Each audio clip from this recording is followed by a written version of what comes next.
Bien, han pedido, no es que han dictado, los fiscales han pedido prisión preventiva para los 3 integrantes de la familia Sena. A ellos 3, a Emerenciano Sena, a su esposa Marcela Acuña y a su hijo César Sena, los han procesado por el homicidio de Cecilia. La justicia considera a esta altura que son coautores del crimen, un crimen premeditado, según entienden los fiscales, con obviamente el agravante de la participación de más de 2 personas, claro. Y en el caso de César Sena, el agravante de haber sido un crimen cometido en un contexto de violencia de género porque él era la pareja de Cecilia. Exacto. La otra novedad tiene que ver con los otros 4 detenidos que hay en la causa, 4 empleados del clan Sena que hasta acá habían sido imputados por una participación en el homicidio, algunos como partícipes secundarios, otros como partícipes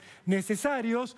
2 de ellos declararon, un tercero también lo hizo, aunque hay muchas dudas sobre el contenido de su declaración. Lo cierto es que los fiscales decidieron que esos 4 empleados del clan Sena son encubridores, no son parte del homicidio, sino que son los autores de las maniobras destinadas a tapar lo que habían hecho sus patrones.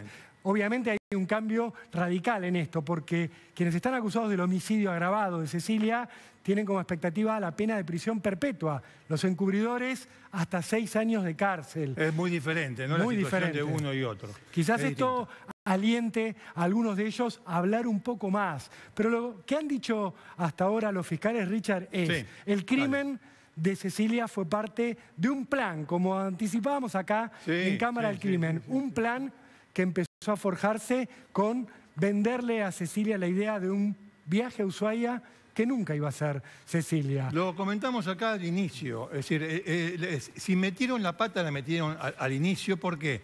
Porque no había pasajes, no había reservas, no había viaje. Y sin embargo, ellos iban detrás de esa trampa. Es decir, hacerle creer a esta chica, a la víctima, que iba a emprender un viaje. A partir de ahí, todo lo demás es cuestión de ir escarbando para descubrirlo. ¿Se ha descubierto todo? No, todo no. Pero en la columna vertebral de lo que ocurrió desde el 2 de junio en adelante, sí se conoce. Richard, los fiscales, no hay desaparición, claro, hay homicidio. Hay un crimen. Los fiscales dicen, el 2 de junio César Sena llevó a Cecilia a la casa donde vivían sus padres, a la casa del clan. Allí Cecilia entró con su valijita, con la ropa que pensaba llevar a Ushuaia, nunca salió de ese lugar.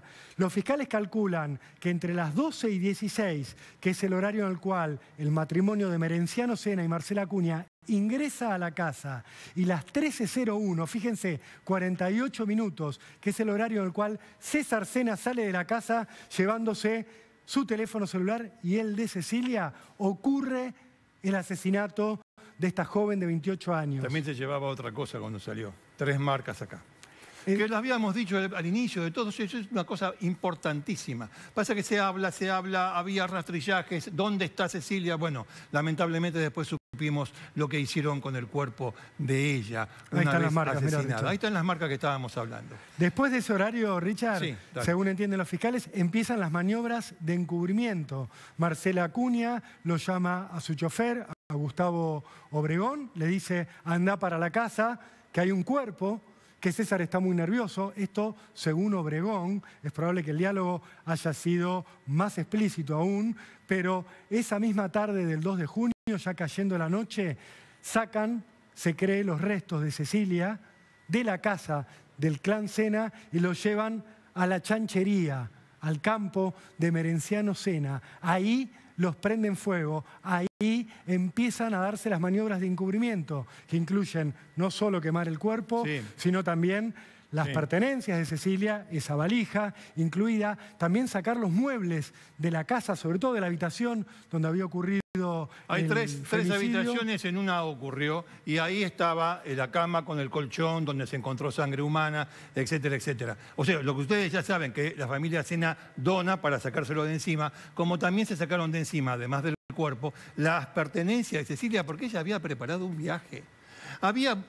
Ya Rolo va a abundar sobre esto, pero ella había buscado en internet acerca de este viaje, cómo era Buenos Aires, dónde comprar chocolate en Buenos Aires, cómo era Ushuaia, cómo establecerse. Es decir, ella estaba ahí en ese tema.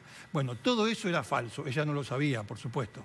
Acerca del cuerpo, más de uno se pensó durante todos estos días, la descuartizaron, la hicieron chorizo, que no está nada probado. Lo que está probado es que la quemaron. Al quemar un cuerpo durante tantas horas, desde la noche del 2 de junio en adelante, no queda nada, o quedan restos. Es mucho lo que se consiguió al comprobarse que los restos encontrados en el lugar donde uno de los encubridores dijo que habían dejado el cuerpo, es mucho haber concluido que pertenecen a una misma persona en el lugar donde además encontraron objetos personales de Cecilia. 2 más 2, 4. Está claro, eso es lo que se tiene, a eso es lo que le ocurrió a Cecilia. El fuego destruyó su cuerpo, además de después de hacer una tarea con la pala para hacer polvillo prácticamente. No pudieron hacer polvillo todo, lo poquísimo que quedó, gracias a la investigación de los forenses, se logró determinar eso, que pertenecen a una misma persona. ¿Quién estaba en la casa en ese horario de 48 minutos, en esa ventana de 48 minutos el 2 de junio? Estaban los 3 Sena. ¿Por qué no antes? No antes porque el antes hubiese significado derrumbar la mentira. Y para derrumbar la mentira tenían que estar los 3. Marcela Acuña, Emerenciano Sena y César Sena. ¿Quién agarró a Cecilia? Pudieron haber sido los 3, pudo haber sido uno, pero el plan, la idea, vamos a matar, ahí está, matémosla, es de los 3. Eso es lo que entienden los fiscales, que en este momento, Richard, están, parte de ellos, junto a Marcos Barroca en Resistencia, sí, quien está haciendo un trabajo espectacular en Chaco, cubriendo todas las alternativas de la investigación del crimen de Cecilia. En este momento vamos a entrar en contacto con él. Marcos, ¿cómo te va? Estamos saludando con Ricardo desde Cámara del Crimen. Hola Rolo, hola Ricardo, bueno, un placer estar con ustedes y claro está, bueno, han hecho una descripción de todo lo que ha sido este pedido de prisión preventiva y que, bueno, ahora viene el camino de los abogados, de ver si van a la Cámara a apelar o deciden oponerse ante el juez de garantías. Tienen que elegir uno de esos 2 caminos y claro está, para los fiscales que están aquí a mi lado, la tarea continúa porque todavía obviamente falta mucho por determinar. Ustedes marcaban un montón de situaciones, entre ellas el móvil del crimen, el autor material, el autor intelectual, el ADN, de los restos óseos que van a ir a la provincia de Córdoba junto con las muestras de sangre de la mamá de Cecilia, y para eso habrá que esperar un mes, y todas las medidas que seguramente están pensando para llegar al juicio por jurados. Para eso falta mucho, pero bueno, ya está aquí a mi lado la doctora Nelia Velázquez, también está el doctor Jorge Gómez, a quien le agradecemos obviamente por el tiempo de estar en el programa.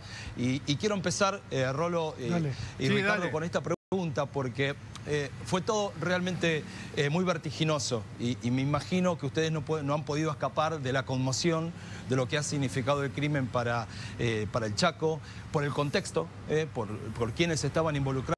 ¿Sienten que se sacaron una mochila de encima después de lo que contaron ayer? Empieza el que quiera. Bueno, en principio, para nosotros haber llegado a esta primera etapa, sin duda que fue un gran paso, y aparte de haber llegado con las pruebas, con las 198 pruebas que cuenta nuestra prisión preventiva. Entonces, para nosotros ha llegado una primera etapa donde podemos decir que tenemos resultados positivos y que fundamentan nuestra prisión preventiva, ¿no es cierto?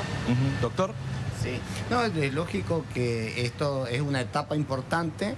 En esta etapa importante se tiene que decidir, y así se decidió si las personas que estaban detenidas iban a continuar en esta detención. Eso es la prisión preventiva, que en nuestra provincia la dicta el Ministerio Público Fiscal, en cabeza en este caso de los fiscales, el equipo especial que se formó al efecto por parte de la Procuración General, y lo que tienen la posibilidad ahora los abogados defensores es la apelación ante la Cámara de Apelaciones de nuestra provincia o la oposición ante el juez de garantía. Elegida una de las vías, la otra se excluye, o sea que va a depender de qué deciden los abogados o los defensores técnicos en función de sus intereses. ¿Y cómo sintieron la repercusión, lo que se vivió en la calle? A ver, la presencia de nosotros, los medios nacionales, ¿cómo jugó en ustedes? ¿Cómo vivieron toda esta situación? Si bien es cierto, uno es funcionario judicial, no es ajeno a vivir en esta sociedad chaqueña y en esta ciudad de resistencia. No somos ajenos al clamor popular respecto de justicia en esta causa, ni tampoco a quiénes son los actores en esta causa. Lo cierto es que ninguna de las dos situaciones, ni la presencia, también agrego aquí, ni la presencia de medios nacionales, hacen que nosotros tomemos una decisión en un u otro sentido. No desconocemos esta situación, pero vuelvo a repetirle, no significa que en función de eso se tomen decisiones. Rolo, Ricardo, Sí. Los escucha el doctor Gómez y la doctora Velázquez. Doctor Gómez, la primera pregunta para usted de mi parte. Le quería consultar sobre el móvil del asesinato de Cecilia en la resolución que ustedes han presentado esta semana. Se dice que Cecilia era un obstáculo, que así la veía la familia Sena, pero no han avanzado mucho más allá en lo que han escrito, en lo que han dejado asentado en este auto de prisión preventiva. ¿Qué nos puede contar sobre lo que se sabe hasta ahora en el expediente del motivo del asesinato de Cecilia? Bueno, nosotros estamos, quiero referirme a un tema primero y después ir en concreto a su pregunta. Nosotros estamos en los primeros momentos de la investigación, que son el dictado o no de la prisión preventiva que ya se hizo el día de ayer.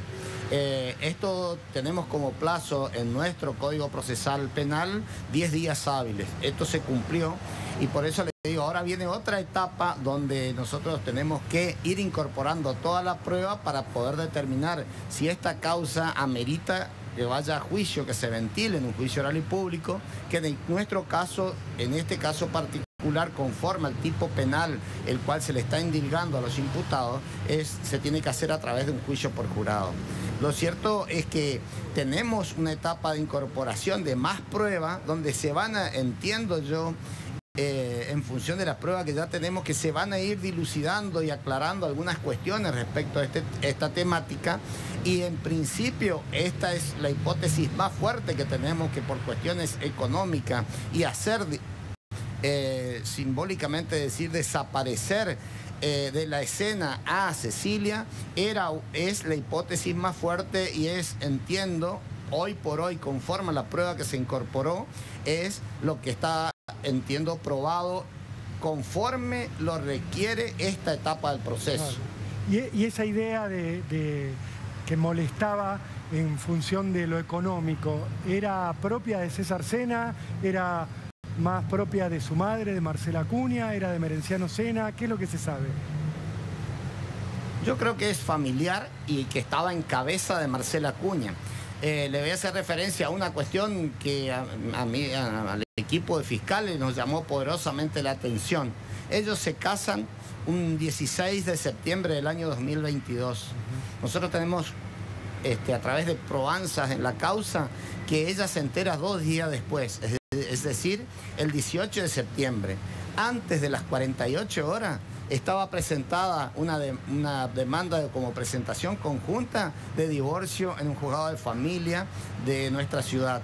Y el 21 de septiembre salió la sentencia de divorcio. Pero en este tiempo, entre que se inició y salió la sentencia de divorcio, y además hasta los últimos momentos de vida de Cecilia, ellos continuaban juntos.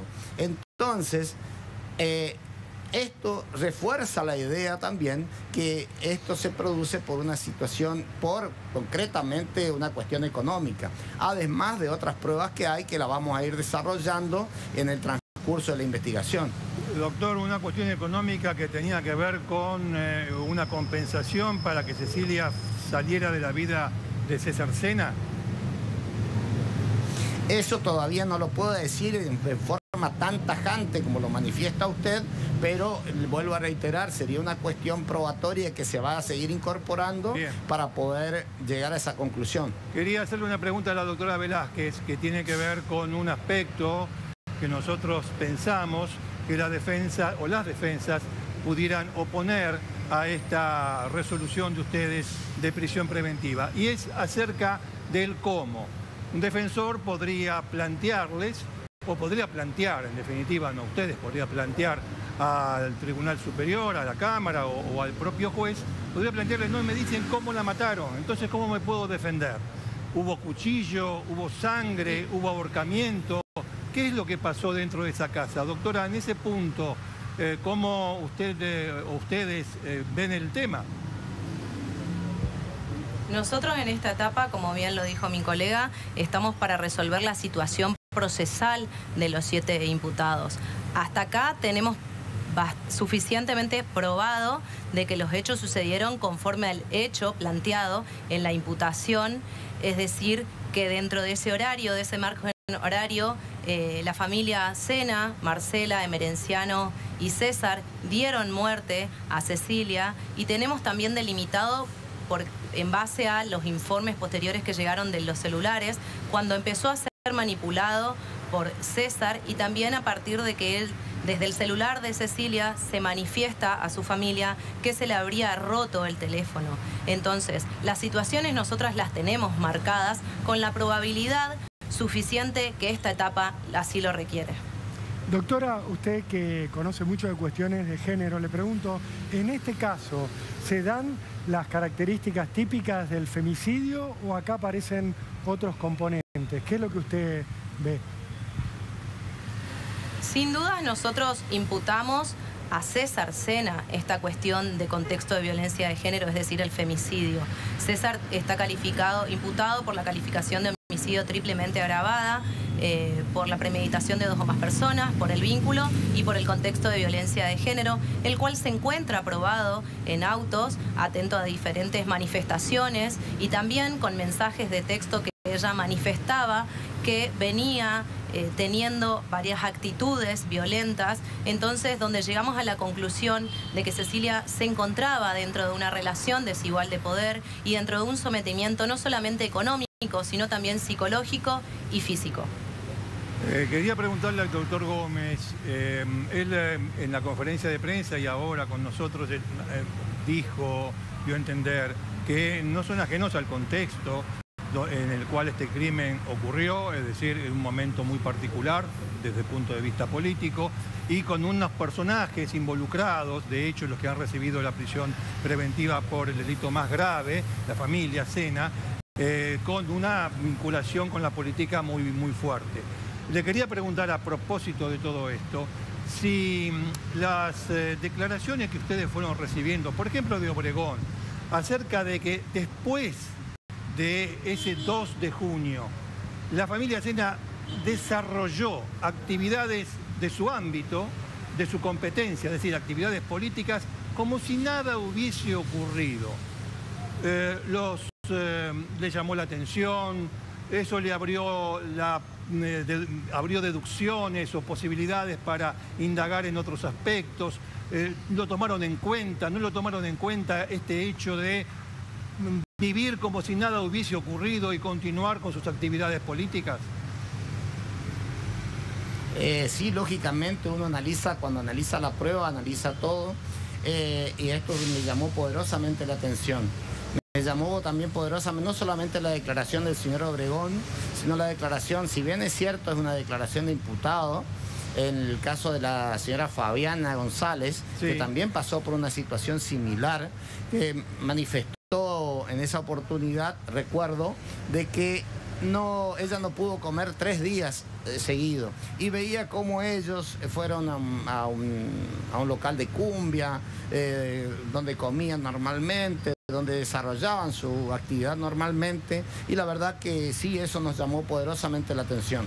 ¿Y cómo se compadece eso con lo que se conoce ahora? Usted nos va a confirmar o no, esas búsquedas en internet de César Sena acerca de si sufre un alma, de que fue muerta violentamente, una persona que fue muerta violentamente. ¿Cómo se compadece esa especie de culpa, si se quiere usar la palabra, en esas búsquedas, con el hecho de que estuviese preocupado por ir al pool, estuviese preocupado por ir a un almuerzo, a una cena partidaria? ¿Cómo se compadece una cosa con la otra? Le digo esto porque se ha hablado mucho de una posible defensa que puedan intentar, César Sena especialmente, acerca de su equilibrio mental. Bueno, es lógicamente que en la defensa puede actuar, digamos, buscando mejorar siempre la situación procesal de sus pupilos procesales. Y en ese sentido, es un derecho que tienen, no solamente si se hace una presentación de este tipo, no solamente nosotros nos quedamos con lo que nos dice la defensa o valga la redundancia, los certificados médicos que puedan adjuntar respecto de esta situación, sino que también ante situaciones y planteos como estos, nosotros tenemos nuestro cuerpo forense que van a determinar si los que nos están pidiendo, los que nos están planteando, se condice con la realidad de esa persona. Y en ese sentido no tenemos un cuerpo forense fuerte, importante, que si una situación de esta se trata de una mentira para mejorar la situación procesal, seguramente va a quedar en evidencia. Doctor, en esa misma línea, le quería preguntar por la posibilidad de que César Sena declare en indagatoria ante ustedes. Por lo que sabemos nosotros periodísticamente, hubo como algunos amagues de César Sena por declarar, por pedir verlos a ustedes, a algunos de los miembros de este equipo de 3 fiscales. ¿Qué perspectiva tienen? ¿Creen que va a declarar César Sena? ¿Le van a dar algún tipo de garantías, de condiciones para que lo haga?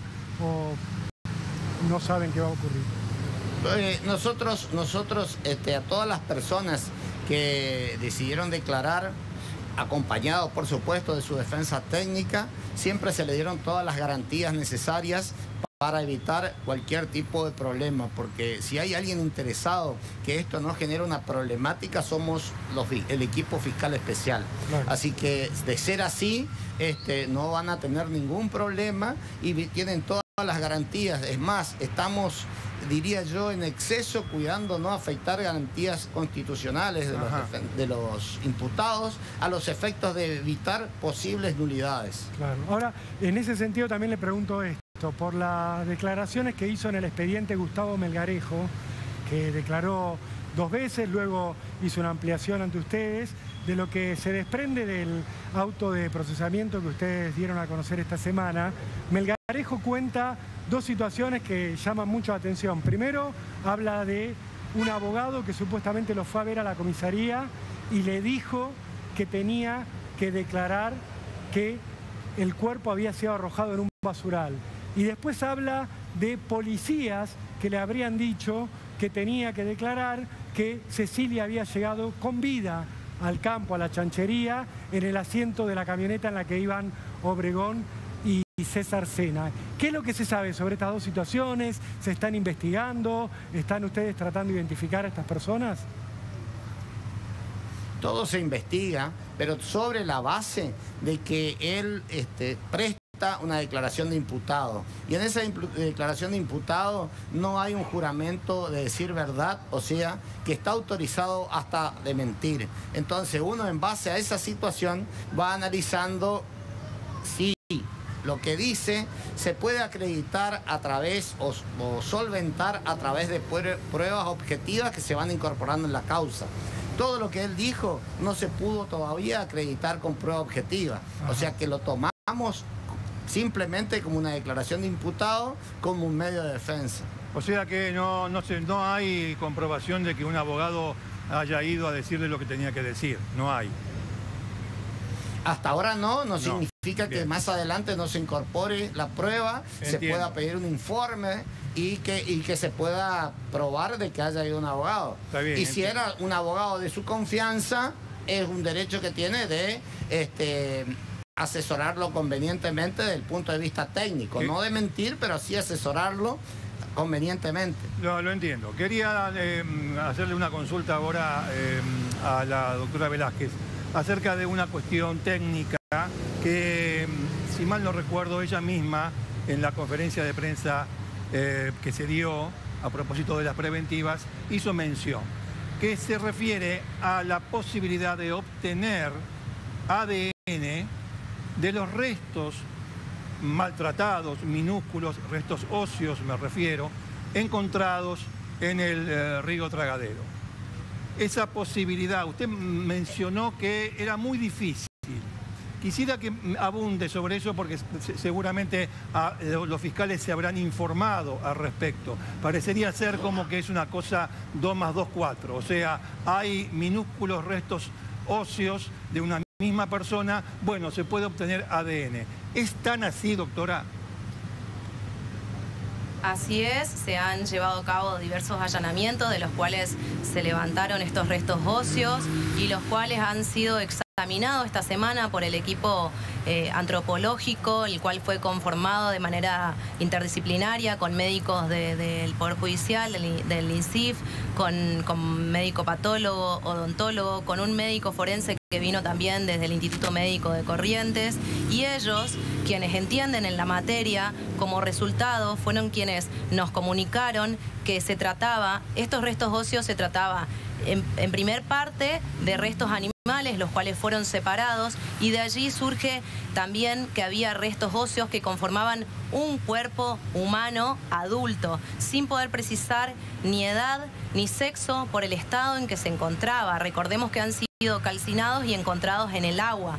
Entonces también fueron quienes nos recomendaron que el examen, el estudio de ADN se realice en el laboratorio del equipo antropológico en Córdoba, para lo cual va a ser trasladado con la cadena de custodia pertinente estos restos óseos, y dichas muestras serán examinadas en dicho laboratorio, pero también nos adelantaron que por el estado en que se encuentran pueden ser también que no se llegue a resultado alguno.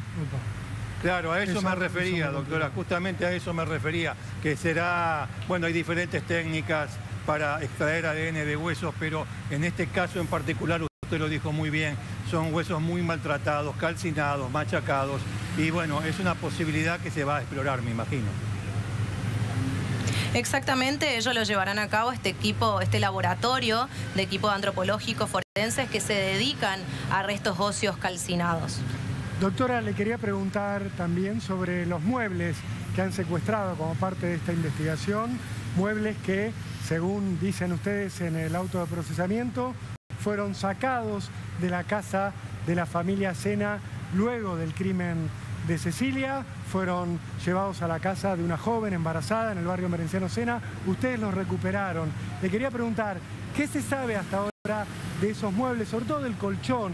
¿Hay sangre humana en ese colchón? ¿Qué les han dicho los peritos y qué hipótesis tienen ustedes alrededor de estos muebles? Bueno, efectivamente ese resultado se llevó a cabo una pericia en química legal del Poder Judicial y han dado resultado positivo a sangre humana. Esto a su vez se va a tener que ver si se conforman con un perfil genético femenino, y luego también corresponde el paso del ADN, el cual se va a llevar a cabo en el Instituto Médico de Ciencias Forenses de nuestro Poder Judicial, con las extracciones de muestras de los familiares. O sea, es posible... Esos muebles, sí, nosotros por favor, corroboramos que han sido, como bien dijo, sacados de la casa de los Senas días posteriores al hecho y fueron donados a una persona que se encontraba embarazada, pero dichos muebles se encontraban dentro del lugar donde se encontraba el cuerpo de Cecilia. ¿Ustedes creen que la pudieron haber asesinado sobre ese colchón a Cecilia o no pueden aventurar todavía una hipótesis sobre por qué se deshicieron de esos muebles? Y una vez que tengamos los resultados de las pericias, a ver si se corresponden con el ADN de Cecilia, estaremos en condiciones de dar una hipótesis. Comprendo. Le quería preguntar también, doctora, por el fuego con el cual los encubridores intentaron eliminar todos los rastros de Cecilia. Lo que cuenta Obregón en la indagatoria es que ellos van el mismo 2 de junio al campo, prenden fuego los restos y se retiran del lugar. ¿Qué pasó después de ese momento, de ese 2 de junio a la noche donde prenden fuego? ¿Ustedes sospechan que los otros imputados mantuvieron el fuego encendido, que hubo un regreso de Obregón o de César Sena a la chanchería para mantener vivo ese fuego? Bueno, nosotros estamos manejando esa hipótesis de que si bien pudieron mantener avivado el fuego, también recibimos informes de que ese fuego, con la cantidad de leña y de madera que se encontraba, y atento a que la leña era de Urunday y Quebracho, con la cantidad de nafta que se habría tirado, puede generar un fuego importante, lo cual puede llevar a la incineración de un cuerpo. Quería preguntarle al doctor Gómez justamente acerca de eso. Hay una diferencia temporal entre lo que realizan para ocultar el cuerpo, para destruir el cuerpo, mejor dicho, para destruirlo, lo que acabamos de escuchar por parte de la doctora, y hay, en ese momento temporal hay otro hito que es la desaparición, por decirlo de alguna manera, de la valija que Cecilia había preparado para ese mentiroso viaje al cual la había convencido. En una palabra, ¿cuánto tiempo pasa entre que incineran el cuerpo y se deshacen de la valija de la misma manera, incendiándola? ¿Cuánto tiempo pasa, doctor? Ese dato no lo tenemos todavía corroborado, todavía en esta etapa de la investigación. Lo que sí, nosotros encontramos una valija incinerada que se corre según lo que el reconocimiento que hicieron los familiares, más concretamente Gloria, la madre de Cecilia, sí. Los restos incinerados ahí pertenecerían a, o formarían parte de las pertenencias que su hija llevaba en la valija con la cual salió de su casa el día primero por la noche. ¿No hay imágenes de cámaras de seguridad que hayan visto a César Sena o a alguno de los implicados salir de la casa de la calle Oro con esa valija? No. No, esa imagen no la tenemos, no hay. Pero no significa que esa valija no haya podido salir adentro de cualquier vehículo que salió de ese lugar. Está bien, está bien. Doctor, y relacionado también con lo que han grabado las cámaras y lo que no, sabemos de leer el expediente que Marcela Acuña está filmada saliendo de la casa donde después iba a ocurrir el crimen, unos minutos antes de la llegada de Cecilia, alrededor de las 9:11 de la mañana. Emerenciano Sena dijo: yo salí antes, salí a las 8 de la mañana, pero por otra puerta, lo cual me genera la siguiente duda. Entonces, ¿hay otra salida que no es captada por cámara de seguridad de la propiedad de los Sena? ¿Pueden entrar y salir por un lugar donde no haya registros fílmicos? No, si como usted dice, él manifiesta de que salió en una camioneta, la única forma de entrada y salida es un portón, que es un portón corredizo, que es el que utilizaba el señor Emerenciano Sena para entrar y salir con su camioneta. Ajá. Él, si mal no recuerdo, en su declaración de imputado habla que salió unos momentos antes de las 8 de la mañana. Sí, alrededor de las 8. ¿Y eso está constatado por ustedes objetivamente? ¿Que él también salió de la escena del crimen? Sí, está constatado. Sí. Y le quería preguntar también, doctor, por dos cuestiones que surgen de lo que ustedes han escrito. En primer lugar, está el testimonio de una colaboradora de la familia Sena que dice que escucha un llamado donde aparentemente a Marcela Acuña le avisan que están redactando la orden para ir a allanar su casa. ¿Esto es así? ¿Está bajo investigación? ¿Existe la posibilidad de que se haya filtrado a través de la policía que iban a allanarlos a los Sena? Nosotros no tenemos corroborada esa versión, es una versión periodística, no la tenemos corroborada. ¿No lo tienen constatado todavía que hayan recibido algún tipo de aviso? No. Y le quería preguntar por otra No. cosa. Una de las empleadas de la familia Sena, que no está procesada, dice que en un momento Gustavo Obregón, dentro de la casa, habla con alguien que ella cree que es la esposa de Obregón y le dice algo así como, pasó lo mismo de siempre, o pasó otra vez lo mismo. ¿Ustedes a qué adjudican esa expresión, Sí. si es que ocurrió y cómo la analizan? Eso va a ser evaluado, sí, es así, eso dice una señora que planchaba en la casa, que había ingresado a las horas 16 aproximadamente, y es una declaración que da ella, y esto se va a corroborar con la investigación en el transcurso hasta llegar a el posible requerimiento de elevación a juicio. Entiendo, porque digo, da que pensar que si dice pasó lo de siempre es que no era la primera vez que estaban Claro. ante un asesinato adentro de esa casa y de la necesidad de hacer desaparecer un cuerpo. Y ese análisis es uno de los análisis que se puede hacer.